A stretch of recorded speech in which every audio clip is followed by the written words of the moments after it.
Welcome to our new podcast. This podcast is about solutions journalism, a terminology which is new to us in Nepal. Ms.Holly Wise is going to introduce us what is solution journalism. Holly Wise is currently a Fulbright Nehru academic and professional excellence scholar in Bangalore, India, where she is teaching solutions journalism at Mount Carmel College. In the US, she is a journalism teacher at Texas University in San Marcos, Texas. Thank you very much for having me. My name is Holly Wise, and I'm a US-based journalism educator. I teach journalism at Texas State University, and for the last year, I've been working in Bangalore, India, teaching journalism at Mount Carmel College as a Fulbright scholar. And the area of my journalistic expertise is something called solutions journalism, which is the idea that journalists can rigorously report on how people and communities are responding to social problems. So I would define solutions journalism by saying that it is the act of journalists reporting on how people and communities and businesses and governments are responding to social problems.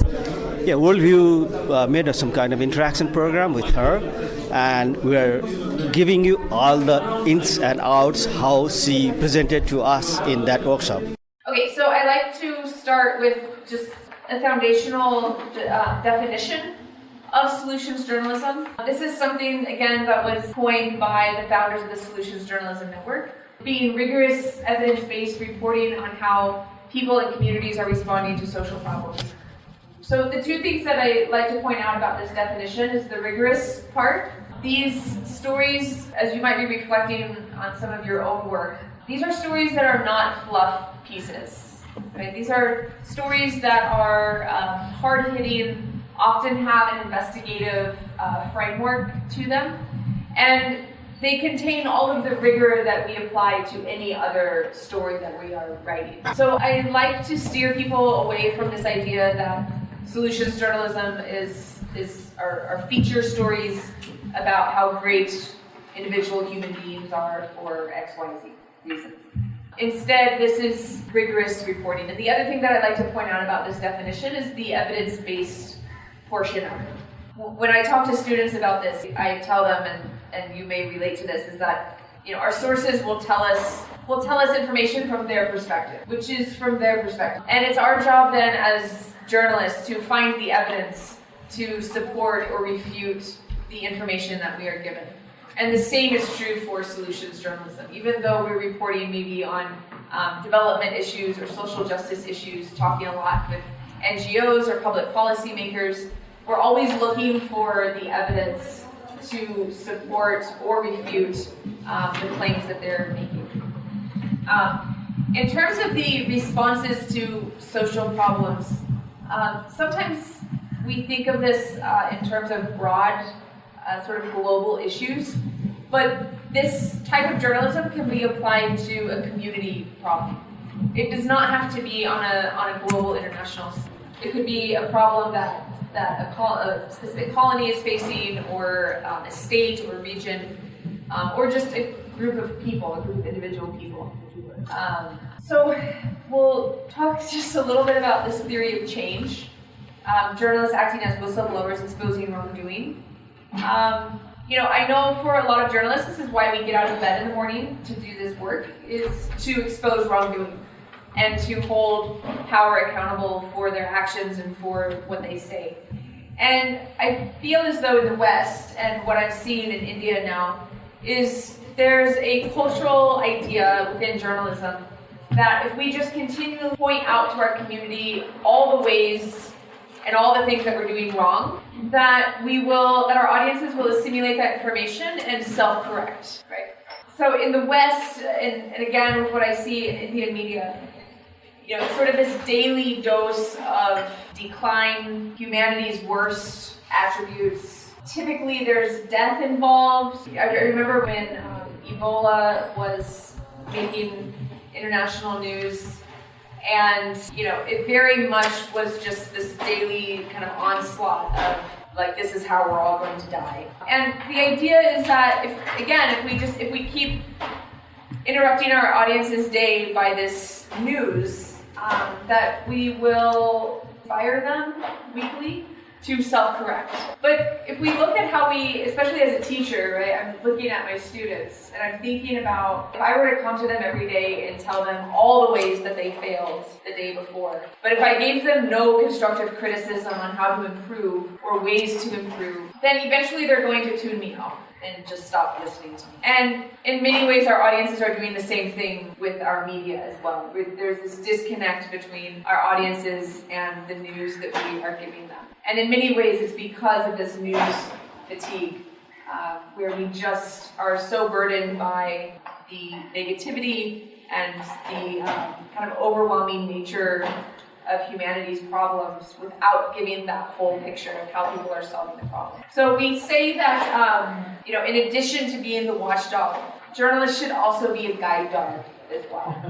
And people and society, they need to see credible examples of how society is responding to social. It's giving them that constructive criticism, that constructive feedback on ways that they can improve in the future. So I will say, I usually like to stop here and say that this is not journalists perpetuating a solution, when it's not journalists who are developing the responses. Okay? It's journalists who are covering the responses that are already in motion. Just as we cover the corruption and the issues and the problems that are already happening within our community, this is encouraging journalists to cover the other half of the story, which is how people and businesses and NGOs are responding. This is an example between two newspapers, one in Chicago and one in Fayetteville, North Carolina.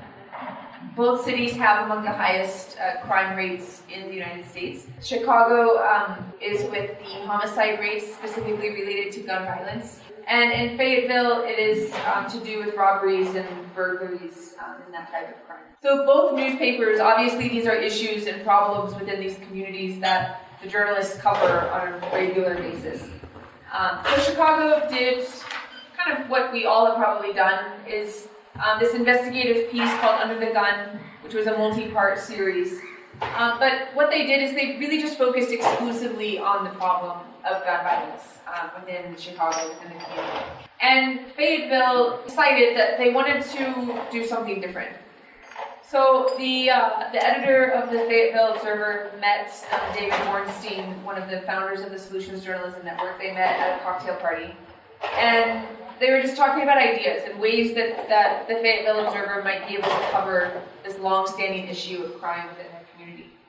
So what they did is they decided to look at this from a solutions journalism perspective, and it took them a year. This was a year-long project with multiple stories. And what they sent their reporters to 13 cities within 7 states in the United States. And the journalist's job was just to talk to these other cities and find out how these other places had solved some of the same issues that Fayetteville was working on. And then they brought that reporting back to Fayetteville and turned this into a multi-part series looking at different topics. So the idea, a key part of solutions journalism is to cover local problems, but by looking at effective models in other places, in other cities. It could be other states, it could be other countries as well. In the United States, kind of one of our big problems is our rates of incarceration in the U.S. and deficiencies within the criminal justice system. And at face value, it doesn't look like there's a lot of solution to that problem.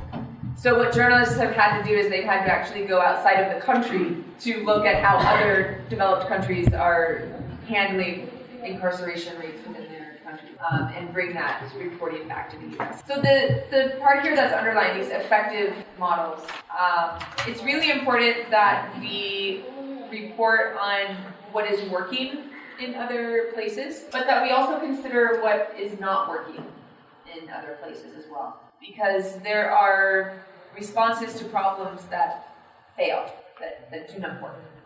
But those are still newsworthy and could also provide insights for our audiences. So I think then from a solutions journalism perspective would be to still cover that story, to tell that story, because the technology is not working, and it's creating more problems for the environment than what it is supposed to help, then that is obviously a newsworthy piece of information, right? And we can also tell that story from a solutions journalism framework in terms of here's how it was projected to help and to work in the US and other countries.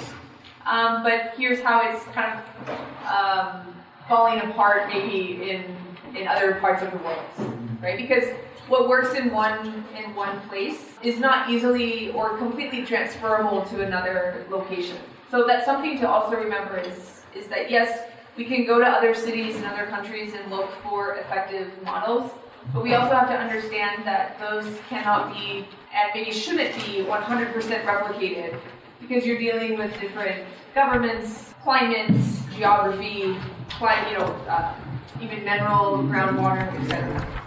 So we have to be able to address those limitations within our writing as well. I'm not familiar with this piece of technology, so I can't speak directly to the technology, but in terms of the story and what you said, that would be how I would address that from a solutions journalism point of view. So this is a story from the New York Times that was published almost a year ago, and this story deals with a very it's an important issue in India dealing with women's safety. Thank you. And certainly in the West, we have a very stereotypical mindset of India when people think of India. So it's difficult in mainstream media in the West to find stories like this one that actually addresses the problem through a solutions journalism framework. It tends to be headlines like India is the least safe country in the world for women. Right? I'm sure you all remember maybe that report from a couple years ago, which there's some discrepancy within the methodology of the study. But in the West, those are the types of headlines that we see about India. So you can imagine when my friends, even now, they ask me questions about this, like, well, are you safe in India? Well, I'm as safe in India as I am in Austin, Texas, or Chicago, Illinois, right? But it's how the media portrays these long-standing issues. So this is a story. This was a journalist who has worked in India for a while, and she did a story about this program that a constable has had for the last 8 years, and this constable trains girls to this 10-day free course on self-defense and how to keep themselves safe. And this was a timely article because it was around the time that this study came out about India. And it's a way to address the problem, but through a solutions journalism framework. So it's not ignoring the problem or ignoring the issue. It's saying, yes, it does exist. But the other side of the story is that this is one way that communities are rallying around to make their girls and their women more safe. The other story that we see in the West is about the heat in India. So again, my friends, bless them, they always ask, like the number one question I get is, how hot is it in India right now? Well, then I have to explain like the geography of India, right? It's quite a large country with every climate.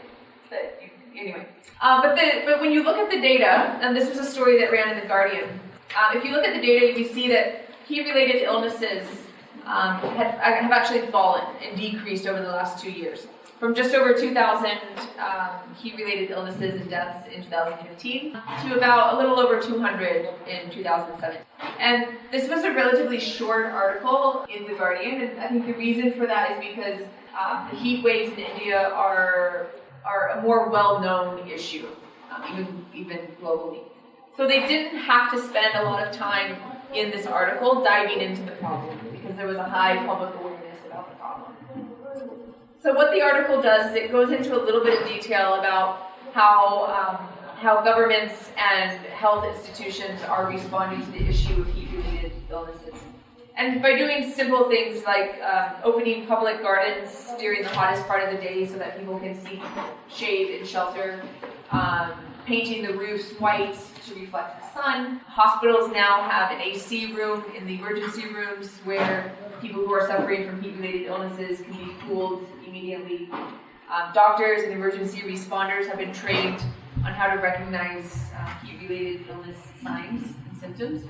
So all of these things implemented over time, sort of added up to this decline in the number of heat-related illnesses and deaths in India. The disappointing thing for me is that this is just typically not the types of stories that we see out of India, which I think that in terms of journalism and media, I think that this is actually the most newsworthy story, is that the number of deaths and illnesses have actually declined over time instead of increasing as media has in many ways. I mentioned to you the Ebola story, and that was something where, even though I am in media and I'm a journalist and educator, so I understand how media works theoretically, but I very much fell for the media hype around Ebola. And I remember, I believe it was The Economist in the U.S. On one day they had this front cover of their publication, and it said Ebola is coming, and it was like in horror movie fonts, right?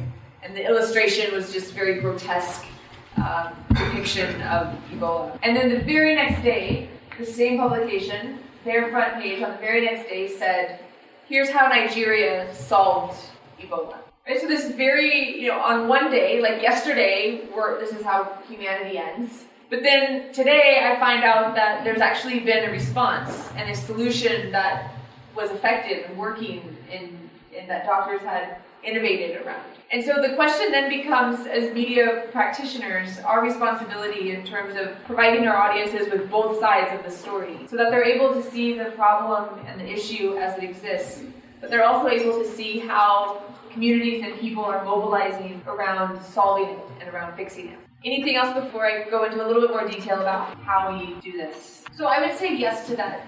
From just on a very practical level, we can't, as you know, we can't assume that our audience is going to read the next day's story, right? Like we can only assume that they're going to read this article like right now, that they're not going to read the next days about how it's actually being fixed and solved.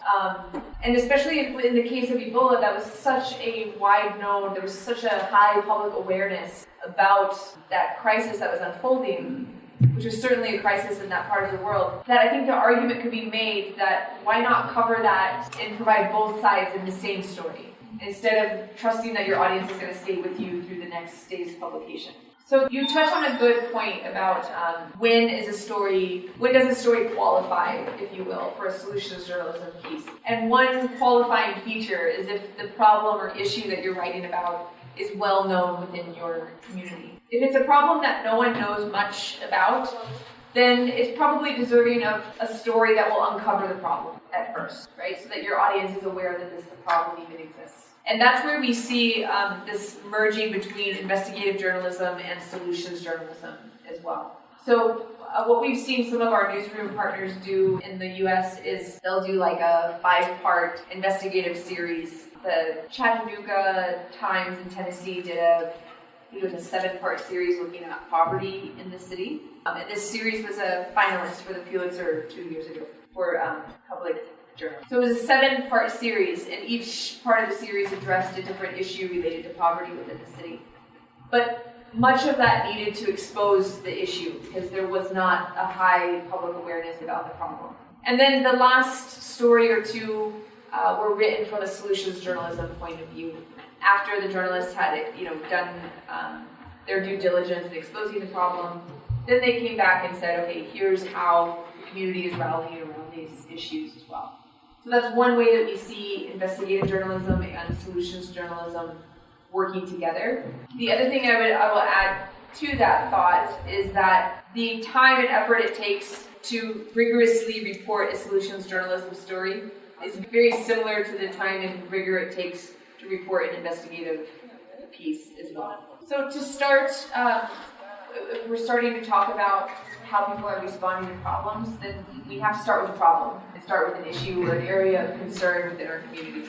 So the important thing to do here, as you know, is to define the issue as specifically and precisely as possible. So this morning I was with a group of students, the media studies students at Kathmandu University, and so I asked them to give me some examples of issues that their demographic is facing right now. So the issue that they said was women's safety, especially with college-aged women. So that was the overarching problem. Then I asked them to identify the issue even more carefully than that. Like, women's safety is a very large topic. So I asked them to define the issue even smaller than women's safety. Then they started talking about public transportation, women's safety specifically related to public transportation.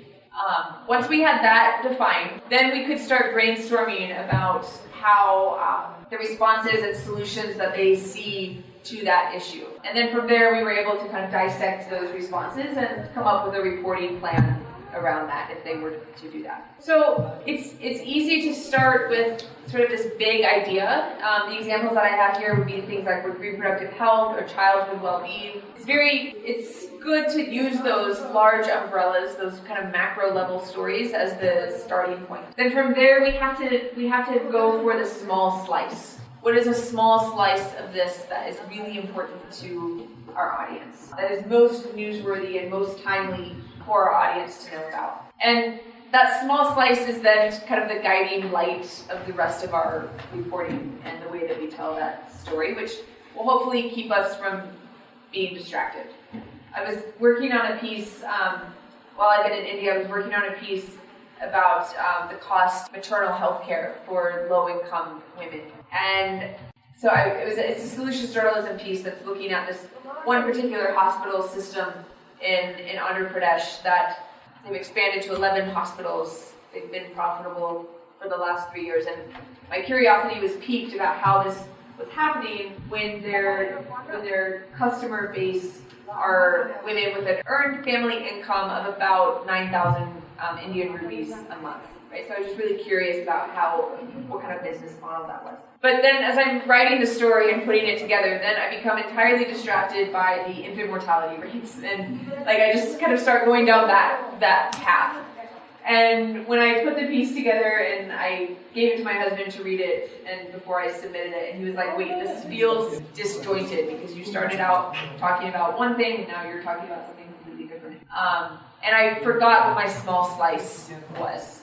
So you constantly have to come back to what is the small slice, what is the thing that is most relevant and most timely, most newsworthy for your audience to know, and then stay with that. The second thing that's here is this is a key part of the kind of the reporting process for a solutions journalism piece, is asking our sources and ourselves, who's doing a better job with that? Who's doing it better? And that is a question that's a question that will lead us to other people who are working within the same space, who have found innovative ways to create change around a specific issue. One example of myself doing that, I took some students to Baltimore, Maryland, and we were reporting on food deserts, which is defined by the United States Department of Agriculture as urban groups of people and urban places that are cut off for access to fresh fruits and vegetables.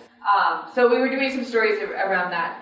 And one thing that we came across was this idea of community gardens, where NGOs and churches had come into some of these urban communities and set up community gardens for the people who needed it. But what we observed was that a lot of these gardens were completely overrun. No one was taking care of them. You could tell they hadn't been utilized in quite some time.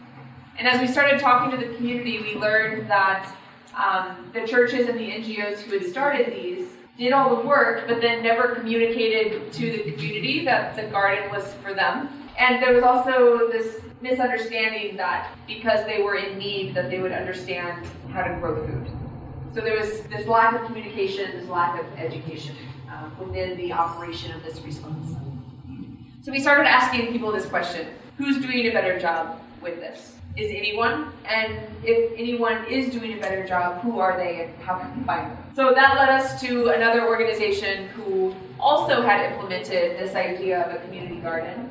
But instead, this time they had communicated to the neighboring community. They set up classes to teach people how to grow the food, how to harvest it. They had a schedule where everyone knew what day it was that they were supposed to water, harvest, plant, etc. And this was actually a very effective way for them to implement this solution.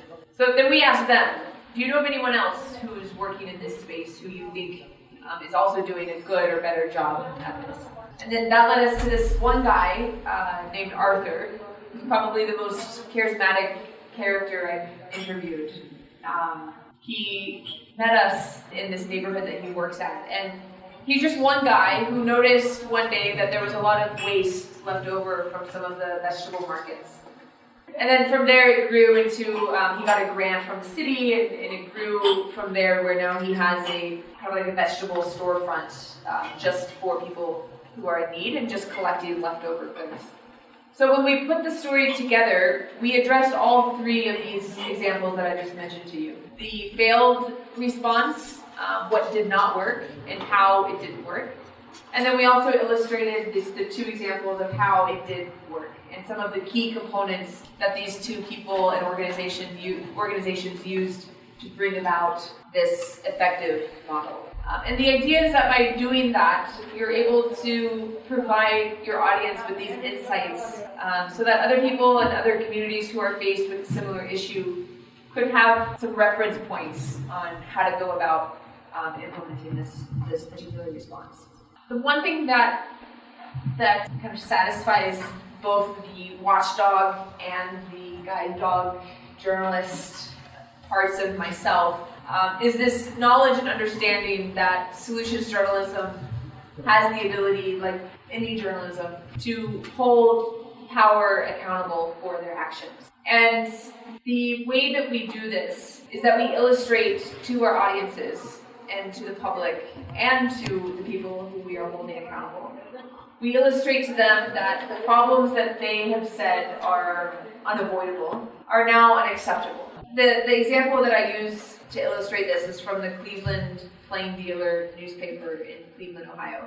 And they did a series called Toxic Neglect. And the series was about lead poisoning in Cleveland. So in the US, especially in large urban areas, lead-based paint was used, especially in low-income housing and apartments, and it was poisoning and still is poisoning children because it causes cognitive and developmental delays in children.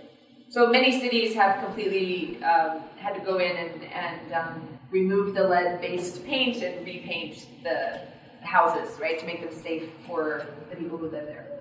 And the people who most suffer from this are people who are low income, typically communities of color as well, the people who are most at risk for suffering from this. And Cleveland's attitude for past decades has been kind of too bad. It's just the way that it is. We have a health department, we have lead inspection staff, we have a policy, we have a register where you're supposed to find houses that have been banned.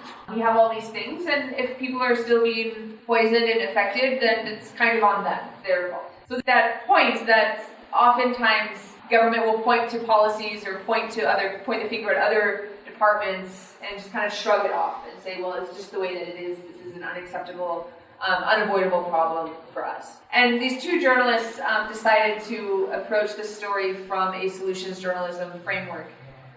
So even though Cleveland had these things that I just mentioned to you, what they discovered is that none of it was working at all. Yes, they had the registry where homes were supposed to be listed, but they weren't. No one was keeping the registry up to date. They did have lead inspection staff, but the staff was really small, and they would only inspect homes after children had been poisoned. There was nothing that was proactive to stop the poisoning from happening. So it was actually pretty bleak. It didn't look on the outset that there was much response to this problem within Cleveland to report on. So the journalists went to a different city, and they went to a city also in Ohio that had faced the same types of issues at this magnitude.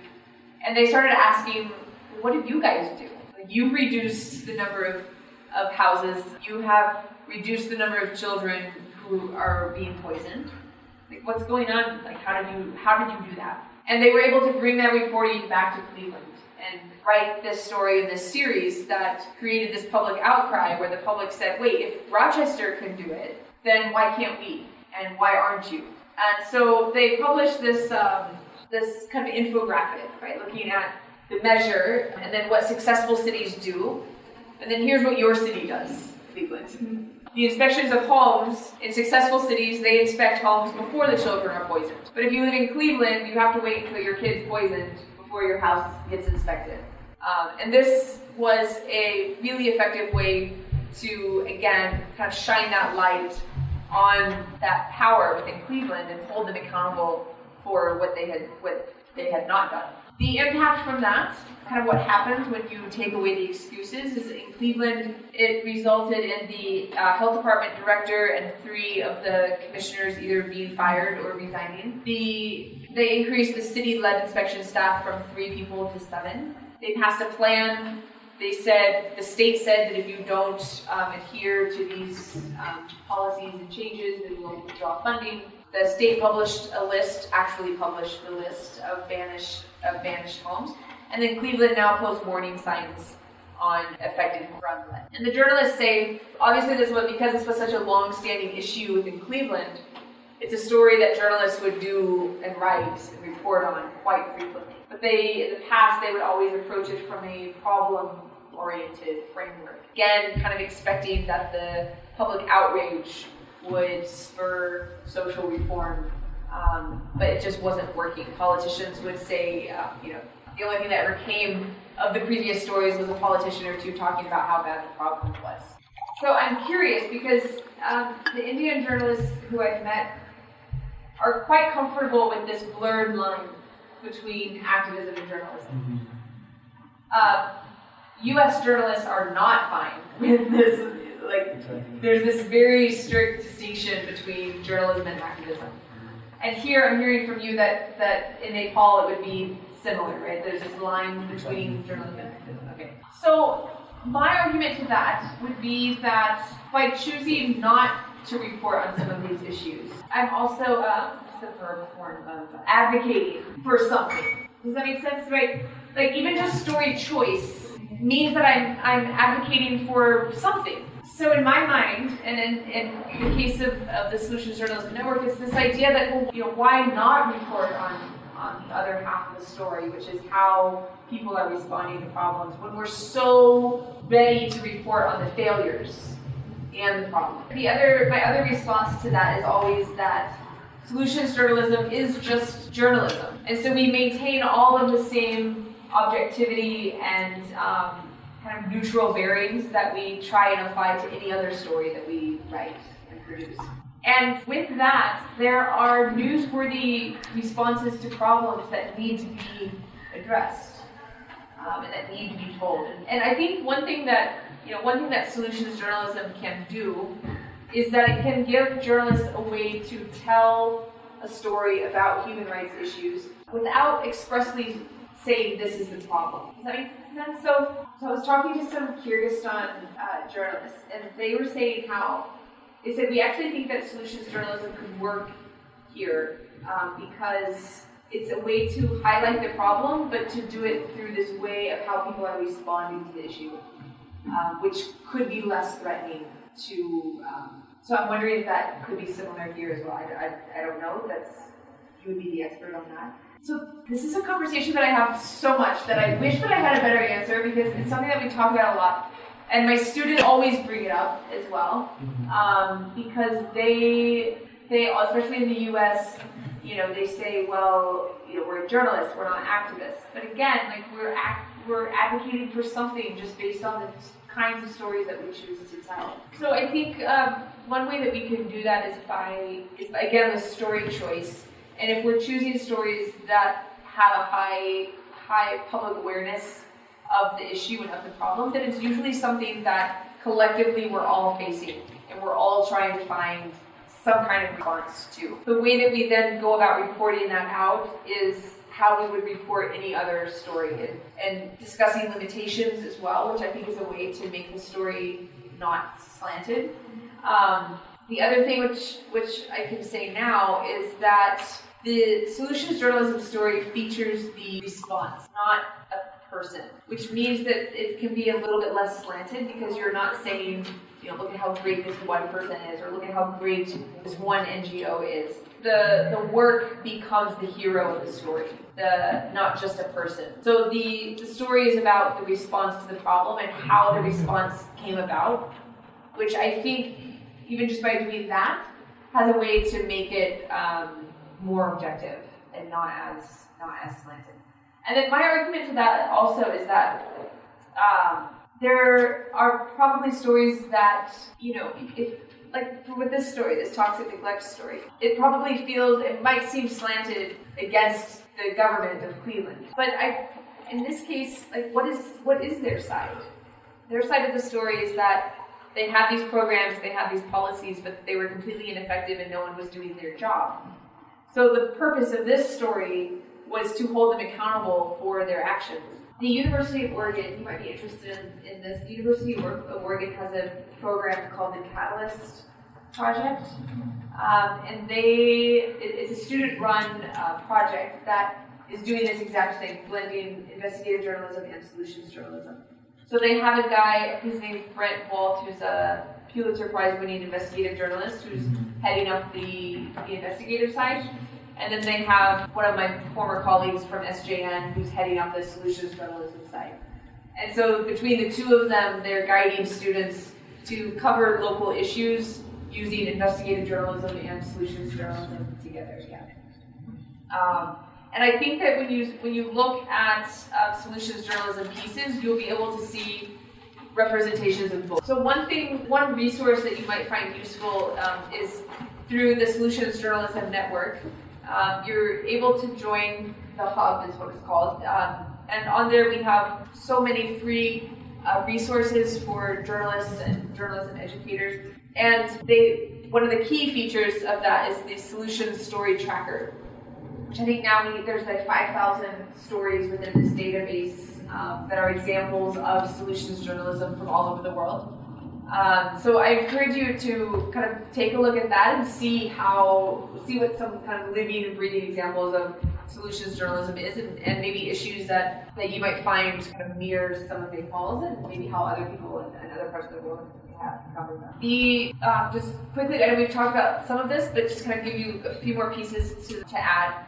There are 4 qualities of a solutions journalism story that we are looking for. The first is that we're going to hopefully provide our audience with this available evidence of results, not just reporting on people's good intentions, which, there are a lot of people in the world who do a lot of things with the best of intentions, but it doesn't mean that they are effective.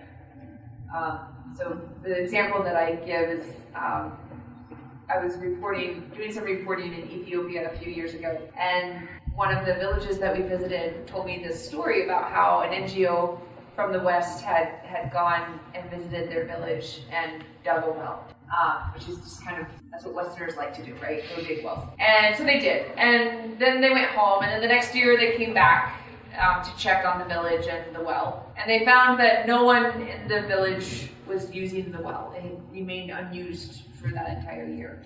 And so they were asking me, why isn't anyone using the well?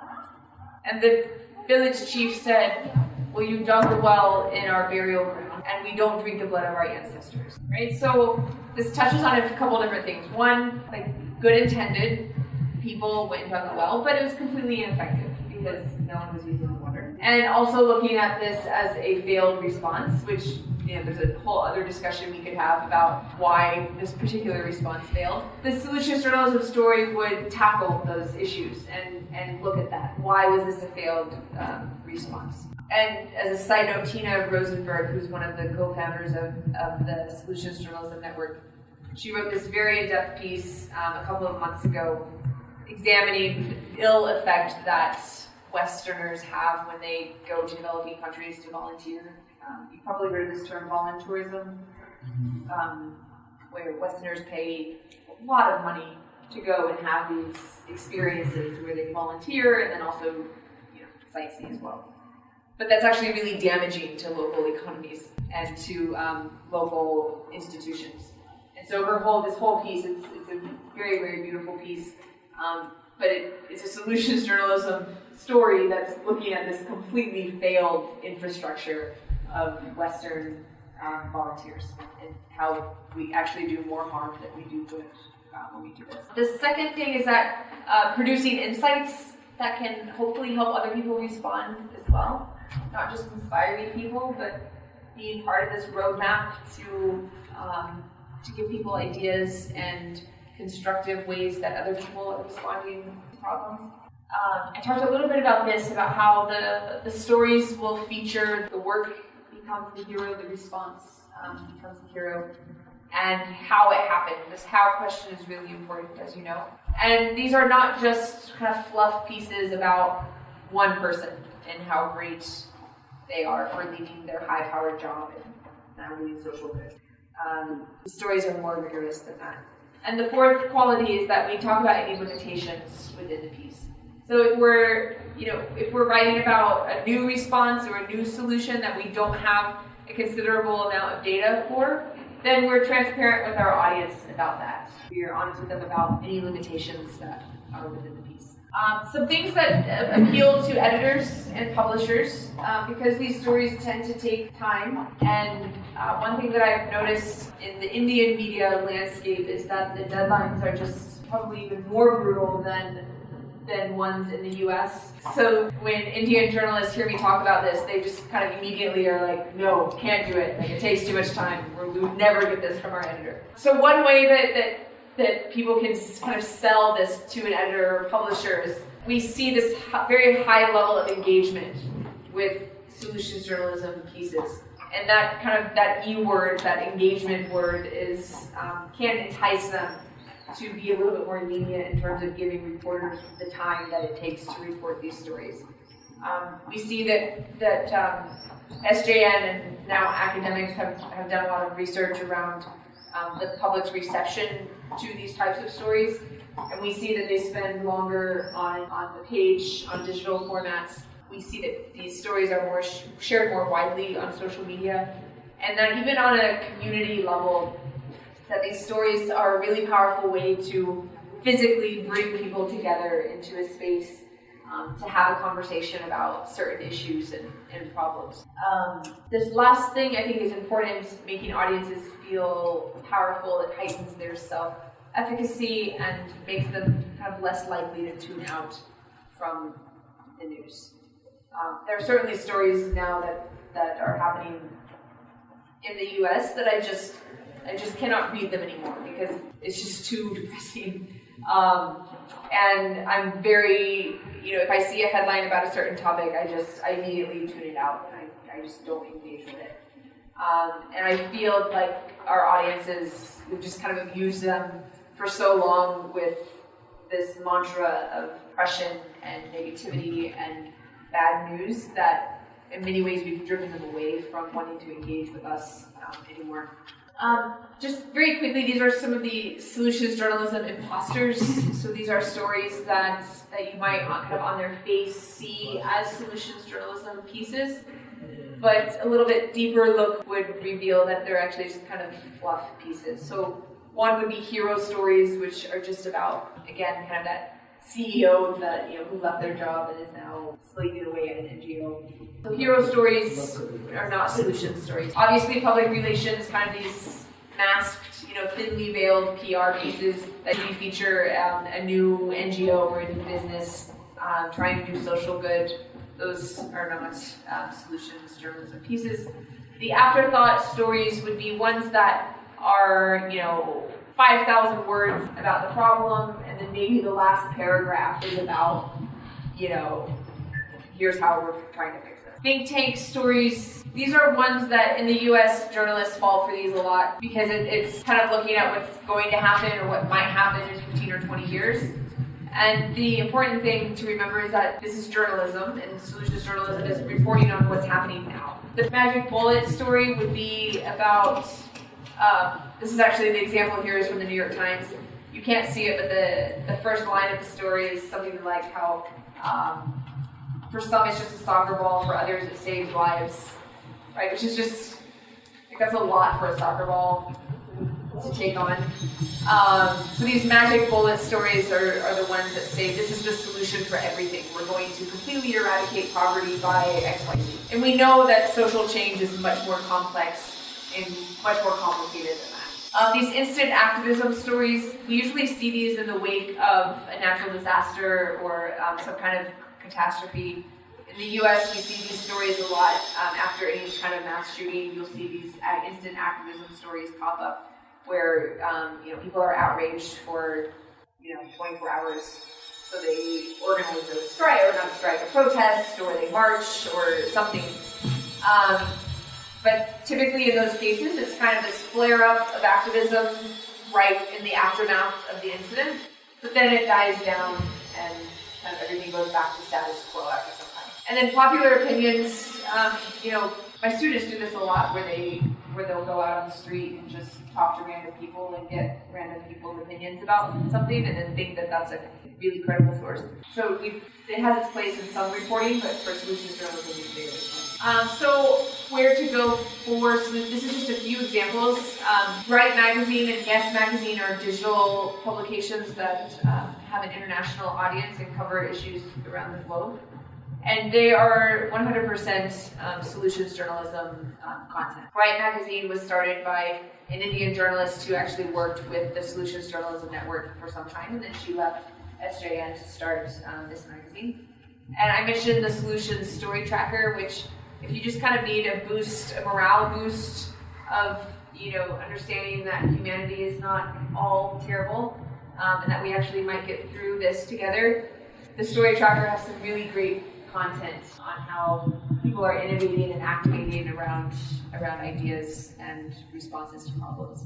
I also use this a lot for my students who might be doing research studies and who need case studies specifically related to public policy or business stories, social entrepreneurship, etc. So that is, as said, an introduction to solutions journalism, which I'm sure that a lot of you are doing this already. So I just want to thank you again for being here, for gracing me with sharing this time together. And I'm happy to have more conversation and answer any more questions, and certainly hear from you and learn from you about the work that you're doing and how this could be useful to you. Thank you. Thank you all. Thank you. Solutions journalism is an approach to news reporting that focuses on the responses to social issues. This is Sahasman Shrestha saying goodbye at the end of Freedom Chautary podcast show.